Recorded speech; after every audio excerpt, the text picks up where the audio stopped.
Hi there, this is just one of a number of videos relating to the Hotpoint FDW60 dishwasher, which will involve dismantling and component replacement.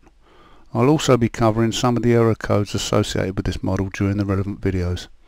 If you need information about what different error codes mean, visit www.selfix-uk.co.uk and click on the error codes. In this video I'll be removing and refitting the door latch assembly. The main reason you'd need to access it or replace it is if the micro switch is faulty, or the latch lever had accidentally been depressed, that's pushed in, which can happen when you have young children, or the latch assembly breaks. Although this component may be different in appearance on a number of other makes, access to it is pretty much the same, and this video could also be used on other makes and models such as Creda, Indesit, Ariston, Bosch, to name just a few. Before you start work on any domestic appliance, remember to disconnect it from the mains power supply first.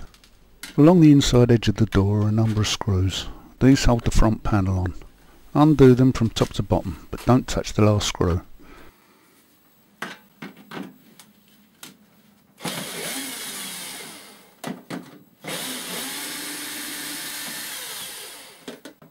Then do the same on the other side.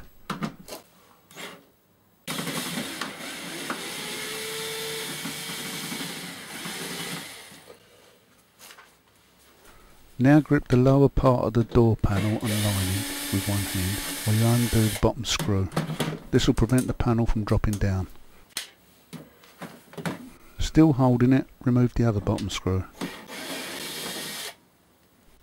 Support the top of the panel with one hand while you continue to grip the bottom section with the other. This should allow you to close the door without the panel falling out or getting trapped on the kick plate. With the door closed, grip either side of the door panel and ease it down from the control section and it will come free.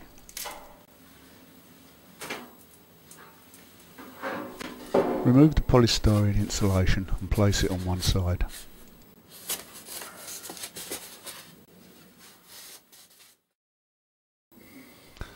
Make a note of how the wiring connections fit on the dispenser before you remove them, especially the white one in the corner, because that is the thermistor, and if it goes back wrongly or not touching the door lining, you may get an error report of the 7th neon flashing.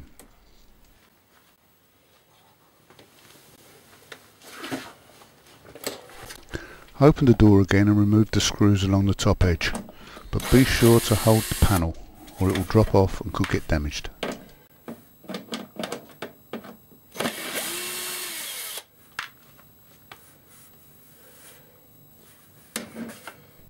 It may be advisable to close the door too before taking the panel off, or you may be exposing yourself to the sharp edges around the top of the door lining. The latch works by a striker bar on the cabinet hitting and flipping a spring-loaded lever onto a micro switch when the door is closed. This depresses a button on the switch. By opening the door, the striker bar pulls the lever back and the spring flips it open, releasing the button on the switch. Although the switch is an independent part of the assembly, the whole thing is sold as a complete unit, but it can be removed quite easily, and as it's a pretty standard micro switch, most engineers would go for a cheaper option and just fit the new switch. It's not often that these latches break, so test the switch before you think of replacing the latch, and before testing this or any other switch, first remove all the attached wires or you could get a false reading.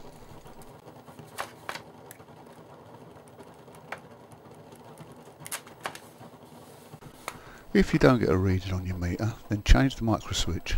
As I said earlier, they're not that expensive in comparison with the latch assembly, and as you can see, they're easy to replace. If you're removing it to reset the spring lever because it was activated while the door was open, then don't try to lever the arm back into place while it's still attached to the door, or you may break it or damage the panel.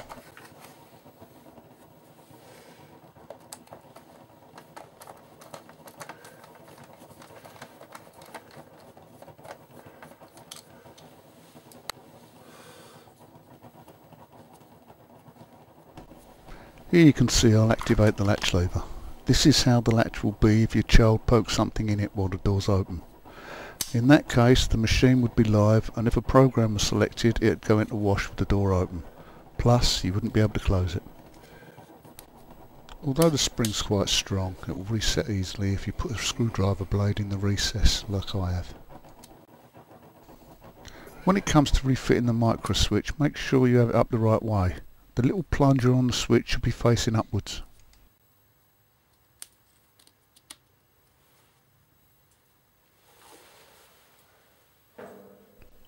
Don't be rushed into reassembling this or any other part of an appliance. If you made notes or took photos before taking it apart, then consult them before refitting that part or wire, because you won't win any prizes for getting the job done 5 minutes sooner, but you could end up with a large bill if you blow the module or fuse the lights.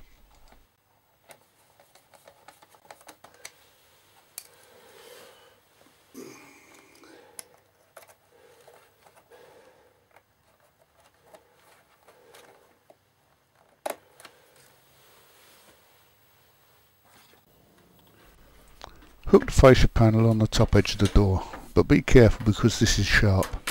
Hold it in place while you get at least 2 screws fitted, or it may not be seated properly.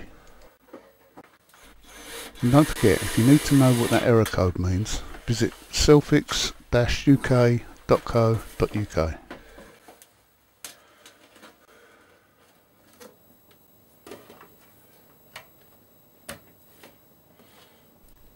Refit all the connections you remove from the dispenser, and as I said earlier, make sure the thermistor is seated against the door lining properly, or you could get an error message of the 7th LED flashing. When all the wires have been refitted, you can replace the polystyrene insulation.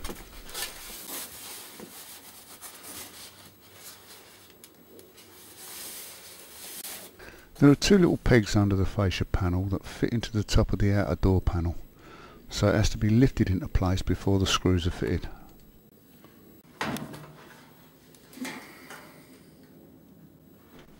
When the top of the door panel has been located onto the pegs, grip the bottom of the door assembly to hold both the inner and outer sections of the door together and open it. When it's fully open, keep hold of it and fit one of the bottom screws. Because the top of the panel is held in place by the 2 pegs under the fascia panel, it only needs just one fixing at the bottom to prevent it from dropping off.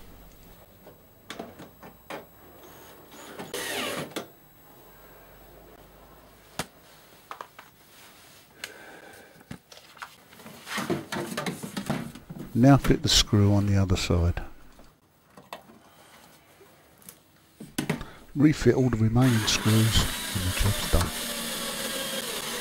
This has been a free information video about a Hotpoint FDW60 dishwasher door latch assembly on behalf of Selfix UK.